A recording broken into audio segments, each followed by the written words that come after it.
হযরত Junaid Baghdadi রহমতুল্লাহ আলাইহি নামে একজন বুজুর্গ ছিলেন। প্রাথমিক আমলে উনি বড় বুজুর্গ ছিলেন না, একজন পালোয়ান ছিলেন, জাতীয় বীর। ওনার সাথে কুস্তিতে কেউ পারত না। একবার উনি সকালবেলায় ফজরের আগে দিজলা নদীতে সুইম করছেন, সাঁতার কাটছেন ব্যায়াম হিসেবে। আপনারা জানেন পালোয়ানরা ব্যায়াম করে, উনি ডেইলি এই ব্যায়াম করতেন। ফজরের নামাজের খবর নাই, শরীরে ফিটনেস ঠিক রাখতে হবে।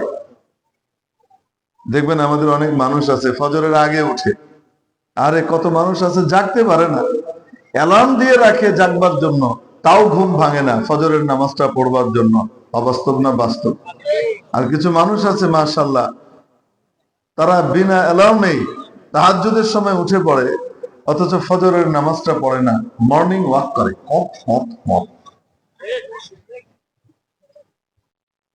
যে রব্বুল আলামিন এই মর্নিংটা দান করলেন তোমাকে, কত মানুষ এই সকালটা দেখতে পায় নাই, রাত্রে ঘুমিয়েছে, বিদায় নিয়ে চলে গেছে। তোমাকে রব্বুল আলামিন এই মর্নিংটা দেখার তৌফিক দিলেন। যে মাবুদ তোমার হায়াতটা এতটুকু দিয়ে দিলেন, সেই মাবুদের কুদরতি চরণ তলে একটি বারের জন্য কপালটা ঠেকিয়ে আসার তৌফিক হলো না, দুর্ভাগা। জুনায়েদ বাগদাদী গায়ে আছে শক্তি, এখন কিসের নামাজ কালাম, পালোয়ানগিরি করে। তো সকালবেলায় সুইম করছে, সাঁতার কাটছে, হঠাৎ দেখে মরুভূমির একটা কাঁকড়া বিছে নদীর পাড় বেয়ে তীরের দিকে নামছে। আপনাদেরকে একটা কথা বলি, আপনাদের দেশে ছাগল আছে তো? ছাগলকে কিন্তু আল্লাহ তাআলা একটা রুচি প্রকৃতির স্বভাব দিয়েছেন, সেটা হলো সে আর যাই হোক না কেন পুকুরে নামবে না, নদীতে নামবে না। যদি আপনি ছাগলকে গোসল করানোর জন্য নদী বা পুকুরে নিতে চান, দেখবেন টেনে গলা দড়ি দিয়ে আপনি টেনে নিবেন, সে প্রতিবাদ করতে গিয়ে তার চোখ কোটর থেকে বের হয়ে আসবে, তারপরেও সে যাবে না, তার সামনের দুই হাতকে এরশাদ সাহেবের লাঙ্গল বানায় মাটি খুঁড়ে ফেলবে, যাবে না পারে। ঠিক না? এটা স্বভাব ছাগলের। আল্লাহ তাআলা এক একজনকে এক এক আদেশ করে দিয়েছেন। ছাগলকে আদেশ করে দিয়েছেন, তুই লেদবি, চেনবি, খাবি, কাঁঠাল পাতা খাবি, যা ইচ্ছা তাই খাবি, খবরদার পানিতে যাবি না, ডাঙায় থাকবি। মাছকে আল্লাহ বলে দিলেন, তুই লাফালাফি করবি, দৌড়াদৌড়ি করবি, পানির মধ্যে মাঝে মাঝে ঝাঁপ দিবি, ডাইভ দিবি, আবার মাঝে মাঝে মন চাইলে তুই লেজ দিয়ে আরেকজনকে বাড়ি মারিস, যা ইচ্ছা তাই কর, খবরদার পানির বাইরে ডাঙায় যাবি না। মাছ আল্লাহর নির্দেশনা মানছে, ছাগলও আল্লাহর হুকুম মানে, উভয় সুখ শান্তি, সফলতা এবং কামিয়াবির মধ্যে আছে। আজ পর্যন্ত কোন ছাগল একথা বলে নাই, গোটা পৃথিবীর 4 ভাগের 3 ভাগ পানি, 1 ভাগ মাটি, আমাকে ডাঙার মধ্যে বন্দি করে দেয়া হয়েছে, আমি এখন এই বন্দি পৃথিবীতে থাকবো না, আমি এখন পানিতে যে সাবমেরিন দেখব, আমি বন্দি থাকবো না। আজ পর্যন্ত কোনো ছাগল বলেছে? যদি কোনো ছাগল বলে আর স্বাধীনতার আশায় ডাঙা থেকে পানিতে গিয়ে যায়, তাহলে বাঁচবে না মরবে? গরু কিন্তু সাঁতার কাটতে পারে, ছাগল পারে না। দেখবেন গরু, মোষ, এগুলাকে আল্লাহ অদ্ভুত ক্ষমতা দিয়েছেন, এরা সাঁতার শিখা লাগে না, অটোমেটিক তারা এরকম করে কিভাবে যেন সাঁতার কাটে। গরু এরকম করে সাইড ফিরে কাটে, এক একটা এক এক ভাবে কাটে। বিড়ালও সাঁতার কাটতে পারে, কিন্তু ছাগল পারে না। আল্লাহ তাকে বানিয়েছেন এভাবে যে পানিতে সে যাবে না। আর মাছ যদি বলে যে আমি এখন পানিতে আর বন্দি থাকবো না, বিজ্ঞানের কত রকমের আবিষ্কার হয়েছে, রকেট বেরিয়েছে, মিসাইল বেরিয়েছে, স্পুতনিক বেরিয়েছে, এই হয়েছে সেই হয়েছে, আমি এখন সেই বিজ্ঞানের গবেষণা দেখবার জন্য আমি মাটিতে যাব, ডাঙায় সফর করব, আমি এখন এখানে বন্দি থাকবো না, আমি একটা স্বাধীন দেশের, স্বাধীন পৃথিবীর, স্বাধীন মাছ, এ কথা বলে যদি পানি থেকে মাছ বের হয়ে আসে, স্বাধীনতা পাবে তো? বলেন না কেন? বাঁচবে না মরবে? একবারেই মরবে না, তিলে তিলে ছটফট করতে করতে মরবে, ছটফট করতে করতে মরবে, কিন্তু বুঝবেও না কেন মারা গেল। ঠিক তেমনি ভাবে রব্বুল আলামিন মানব জাতিকে তৈরি করে তার দুটি প্রজাতি বানালেন, একটি পুরুষ একটি নারী। পুরুষকে দায়িত্ব দিলেন তুমি ভেতরেও খাটবা বাহিরেও কামলা দিবা। তোমার দায়িত্ব হলো বাহিরে কাজ কারবার করে আয় রোজগার করে তোমার পরিবার পরিজন মেয়েদের জন্য কন্যাদের জন্য মা বোনদের জন্য তুমি খাবার জোগাড় করে নিয়ে আসবা। তাদের যাবতীয় প্রয়োজন পুরো করবার দায়িত্ব তোমার। অপরদিকে নারীদেরকে বলে দিলেন ওয়াকারনা ফি বুয়ুতিকুন্না, ও নারীরা তোমরা তোমাদের বাড়ির মধ্যে থাকো, বের হলো না, বের হলো না। 22 নম্বর পারার প্রথম পৃষ্ঠার মধ্যে আয়াত ওয়াকারনা ফি বুয়ুতিকুন্না, ও নারীরা তোমরা তোমাদের বাড়িতে থাকো, বাড়িতে থাকো, বাড়িতে থাকো। কথাটা মোল্লার না আল্লাহ? আস্তে বলেন, মোল্লার না আল্লাহ?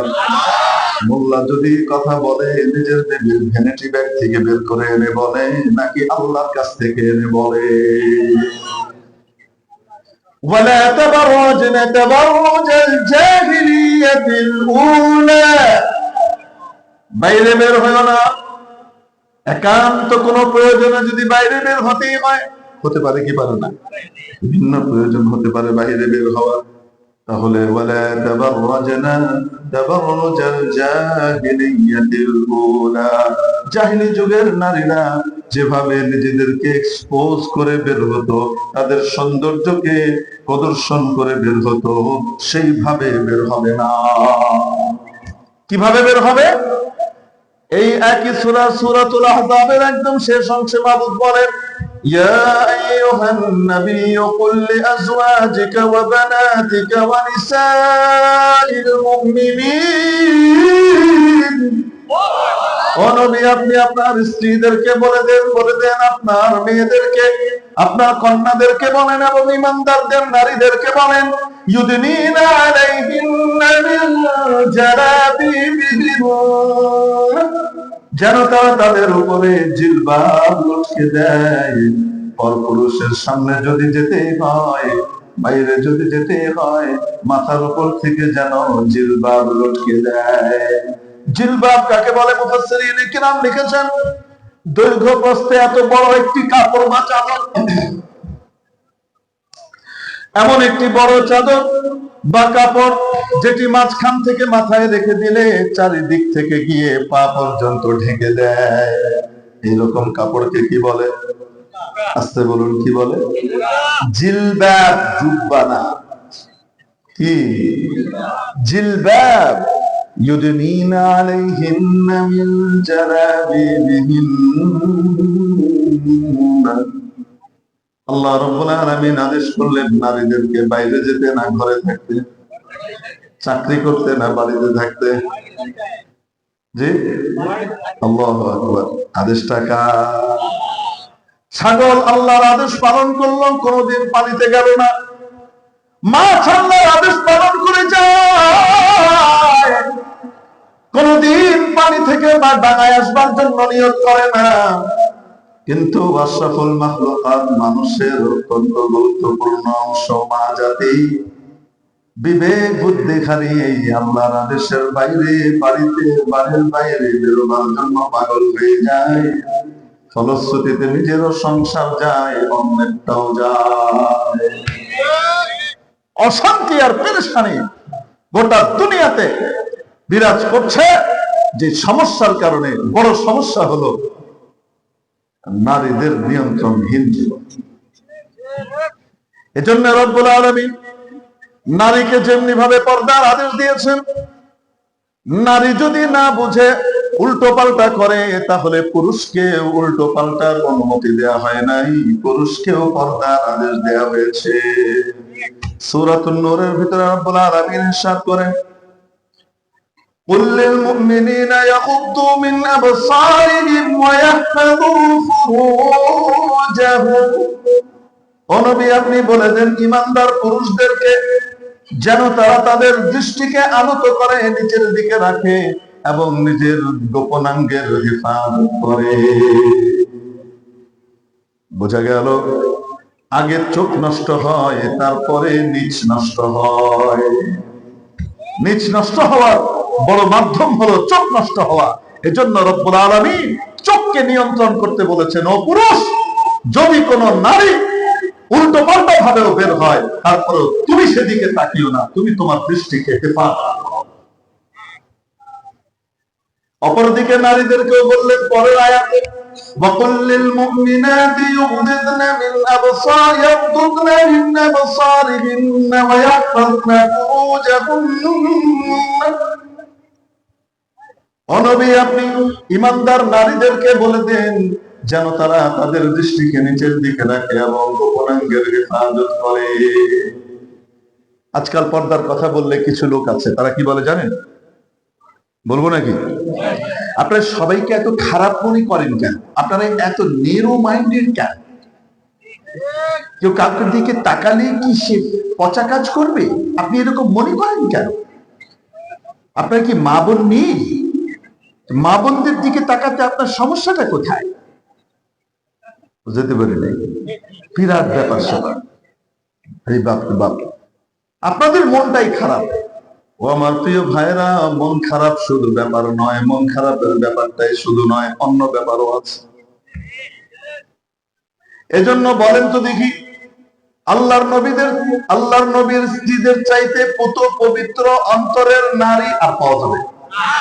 বলেন না কেন? আল্লাহর নবীর স্ত্রীদের চাইতে পবিত্র অন্তরের নারী আর পাওয়া যাবে? নাই। আর আল্লাহর নবীর সাহাবীদের মতো পবিত্র চরিত্র এবং পবিত্র হৃদয়ের অধিকারীও আর কোনদিন পৃথিবীতে পাওয়া যাবে না। একদিন আল্লাহর হাবিব সাল্লাল্লাহু আলাইহি ওয়াসাল্লাম তার দুই স্ত্রীর সাথে কথা বলছেন। এরই ভিতরে একজন অন্ধ সাহাবী আসলেন। সাহাবীর নাম হযরত আব্দুল্লাহ ইবনে উম্মে মাকতুম রাদিয়াল্লাহু তাআলা। উনি ভেতরে ঢুকলেন, অনুমতি নিয়ে ভেতরে ঢুকলেন। ভেতরে ঢোকার আগ দিয়ে নবীজি স্ত্রীদেরকে বললেন, তোমরা ভিতরে চলে যাও। তোমরা কোথায় চলে যাও? তোমরা ভিতরে চলে যাও। একটা মাসআলা বলে রাখি আপনাদের, কোন পুরুষ বদনিয়ত থাক চাই না থাক, বদনিয়তের আশঙ্কা থাক চাই না থাক, কোন পরনারীকে দেখার অনুমতি নাই। তবে কোন নারী যদি ভিতরে বদনিয়ত না থাকে আর আশঙ্কা না থাকে, পরপুরুষের দিকে তাকাইতে পারে, এই অনুমতি আছে। আর যদি মনে বাজে আশঙ্কা থাকে, তো তাহলে তাকানোরও অনুমতি নাই। এখন বলেন তো, মাসআলা হিসেবে আম্মা জানরা হযরত আব্দুল্লাহ ইবনে উম্মে মাকতুমকে দেখার অনুমতি আছে না নাই? আছে। তো সেই হিসেবে ওনারা বসে আছেন, আল্লাহর হাবিব বলছেন তোমরা ভিতরে চলে যাও। ইবনে উম্মে মাকতুম এসেছে। তোমাদের একজন বললেন, ইয়া রাসূলুল্লাহ, সে তো অন্ধ, আমাদেরকে তো দেখবে না। সে তো অন্ধ, আমাদেরকে তো দেখতে পাবে না, তা আমরা চলে যাওয়ার দরকার কি? আসো। নবী পাক আলাইহিস সালাতু ওয়াস সালাম পাল্টা তাদেরকে জিজ্ঞেস করলেন, প্রশ্ন রাখলেন, আফাউয়ানি আনতুমা, সে অন্ধ, তোমরা দুইজনে কি অন্ধ? এখন বলেন তো দেখি, আল্লাহর হাবিবের স্ত্রীদের দিলের ভিতরে এই অন্ধ সাহাবীর ব্যাপারে কোনো বাজে কল্পনার আশঙ্কা আছে? তারপরেও পর্দার বিধান নবীজি শেখাচ্ছেন, না ভিতরে চলে যাও। কেন? নিজের চোখকে হেফাজত করো, তাকানোর দরকার নাই, তাকানোর অনুমতি আছে কিন্তু উত্তম নয়, ভিতরে চলে যাও। তাহলে পর্দার বিধান শুধুমাত্র এই জন্যই দেওয়া হয়েছে যে মানুষের মন খারাপ হয়ে যাবে? না আরো গুরুত্বপূর্ণ কোনো কারণ আছে? সেই কারণগুলো কে জানেন? আমাদের এত কারণ দেখার দরকার নাই। আল্লাহ নিষেধ করেছেন, বাস নিষেধ। যেটা আল্লাহ অনুমতি দিবেন সেটা করব, যেটা অনুমতি দিবেন না সেটা করব। মেরে মুহতারাম দোস্ত, এই জন্য বলছিলাম, ছাগল কখনো পানিতে যায় না, মাছও কখনো ডাঙায় ওঠে না। কেউ প্রশ্ন করবে, হুজুর কই মাছ তো ডাঙায় ওঠে, এরকম এরকম করে ওঠে। কখন ওঠে ভাই? ওই যে যখন প্রথম বৃষ্টি আসে আর গুড়গুড় করে আকাশ ডাকে, প্রথম ডাকটা যখন আসে, তখন দুনিয়ার কই মাছ সব বাইরে বেরিয়ে আসে। এরকম এরকম এরকম করে কুদিয়ে কুদিয়েও করে যায়, ঠিক কিনা? আবার যখন বৃষ্টির পানি পড়ে তখন ওই পানির সাথে আবার লাফাতে লাফাতে তলায় চলে যায়। হয় কি হয় না? তো এই যে পানির বাইরে গেল, না, পানির বাইরে কোথায় গেল? তাকে তো বৃষ্টির পানির স্বভাব দিয়ে তৈরি করা হয়েছে যে সে পুকুরের পানি থেকে বৃষ্টির পানি নেওয়ার জন্য পাগল হয়ে যাবে, কিন্তু সে কি বাইরেই থেকে যায় না তলায় চলে আসে? মেরে মোহতারাম দোস্ত আজিজ ও বুজুর্গের জন্য বলছিলাম, নারীদের জন্য যে জায়গা বরাদ্দ করেছেন মাবুদ, সেই জায়গায় থাকার মধ্যেই গোটা জাতের কল্যাণ, মুক্তি আর কামিয়াবি। তাদেরও মুক্তি, গোটা পুরুষ জাতিরও মুক্তি। একজন মেয়ে বেপর্দা হিসেবে বের হয়, সে মনে করে আমার চেহারা আমি দেখাবো, আমার কাপড় আমি পরবো, আমি যেমন ইচ্ছা তেমন চলবো, আমাকে বাধা দেবে কেন? কেন বাধা দিবে? আমি আমার মতো থাকবো, আমি কি স্বাধীন না? মেরে মোহতারাম দোস্ত, নবীজি সাল্লাল্লাহু আলাইহি ওয়াসাল্লাম হাদিস শরীফে ইরশাদ করেছেন, বলবো নাকি? আদ-দুনিয়া সিজনুল লিল মুমিন ওয়া জান্নাতুল লিল কাফির। দুনিয়া ইমানদারের জন্য জেলখানা, আর কাফেরের জন্য জান্নাত। জান্নাতের মধ্যে কোনো বিধিনিষেধ আছে? যার যা মন চায় তাই করতে পারবে, ঠিক কিনা? আর কারাগারের মধ্যে কি মানুষ আজাদ থাকে, মুক্ত থাকে, স্বাধীন থাকে, নাকি পরাধীন থাকে? ইমানদার দুনিয়াতে থাকবে একজনের পরাধীন হিসেবেই থাকবে, তিনি কে? মেরে মুহতারাম দোস্ত, এই জন্য যখন একজন নারী এক্সপোজ করে বের হয়, সে মনে করে আমার স্বাধীনতা, ব্যক্তি স্বাধীনতা আমি প্রয়োগ করলাম, তাতে অসুবিধা কি? ও মা, ও বোন, তুমি একটু একটা জিনিস চিন্তা করো, তোমার মতো রূপবতী সারা পৃথিবীতে সকলের ঘরে নাই। অনেক পুরুষ পৃথিবীতে বের হয়, ঘোরাফেরা করে, কাজ করে, তার স্ত্রীর প্রতি সে লয়াল ছিল, তার স্ত্রীর প্রতি তার দিলের টান মহব্বত পরিপূর্ণই ছিল। তুমি যখন এক্সপোজ করে বের হয়েছ, তোমার দিকে তাকিয়েছে, এখন তার স্ত্রীর উপর থেকে তার দিলটা উঠে গেল। আস্তে আস্তে তাদের ভিতরে মনোমালিন্যতা দেখা দেয়, আস্তে আস্তে স্ত্রীর উপরে সে জুলুম নির্যাতন শুরু করে, একটা পর্যায়ে ডিভোর্স পর্যন্ত পৌঁছে যায়, ঠিক কিনা? তুমি চিন্তা করলে না ও বোন, তোমার কারণে কত বোনের সংসার নষ্ট হয়ে গেল, তুমি বুঝলে না? আল্লাহ তাআলা আমাদের সবাইকে বুঝবার তৌফিক দান করেন। তো হযরত জুনায়েদ বাগদাদী দেখছেন যে একটা বিচ্ছু উপর থেকে কোন দিকে নামছে? পানির দিকে। তিনি খুব অবাক হয়ে গেলেন এবং বিস্মিত হলেন, আশ্চর্য কারবার, মরুভূমির বিচ্ছু তো কখনো পানিতে আসে না, পানিতে আসছে কেন? একটু এদিকে ঘুরিয়ে দেন, সামান্য এইদিকে, এইদিকে আরেকটু, ব্যাস। কি ব্যাপার? উনি কৌতূহলী হয়ে তাকাতে লাগলেন,